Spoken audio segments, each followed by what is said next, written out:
Айзада Ибраимова Көйгөй айылынын тургуну. 2 жылдан бери 14 сотук жер аянтынын 20 метрге жакын жерин тартырып жибергенин айтып, барбаган жери, какпаган эшиги калган эмес.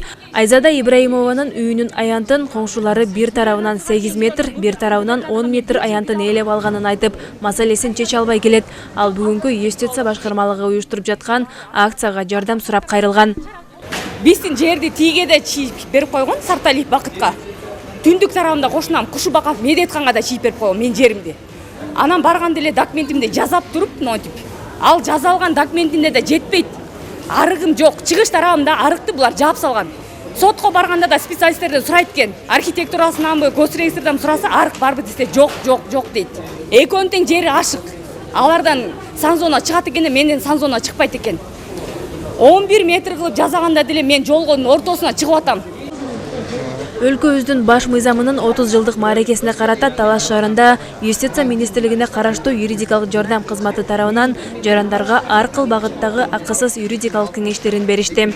Бул иш-чарага бардык мекемелерден, мамлекеттик ишканалардын кызматкерлери катышат, ошондой эле координаторлор, госреестрден, Соцфонддон, Соцзащитадан, Дагыстан, ошонун өкүлдөрү келип, элдерге бекер консультациялык жардам көрсөтүүдө. Юридикалык жардам кызматы уюштурган акцияга жарандар жер маселелери, пенсия, пособие жана кылмыш иштери боюнча жардам сурап кайрылышты. Мүлк бөлүштүрүү, эми жарандык кодекс бар билесиздер. Үй бүлөлүк кодекс бар, уголовный кодекс деген бар. Ошол анан жанагы административдик иштер бар, сотто каралчу. Ошол талаштардын баардык түрү менен бизге кайрылышат.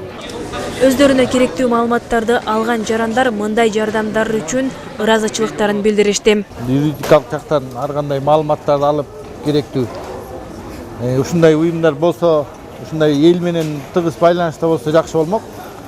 Азыр өзүмө тиешелүү көйгөйлүү маселелерге тиешелүү суроолорумду берип, өз жообумду алдым. Баарыңыздар ушул нерсеге кайрылып туруңуздар. 2023 жылдын башынан бери акысыз юридикалык жардам сурап 44 жаран кайрылган. Алардын 30дан ашууна жардам көрсөтүлүп, маселелери чечилген. Ал эми калгандарына көйгөйүнө жараша тиешелүү тараптарга жөнөтүлгөн. Юстиция министрлиги жана анын аймактардагы башкармалыктары жарандарга кайсы учур болбосун акысыз кеңеш бере алышат. Айжамал Байырбек кызы, Чыңгыз Бокошов, Зина Ахматова, Талас шаары.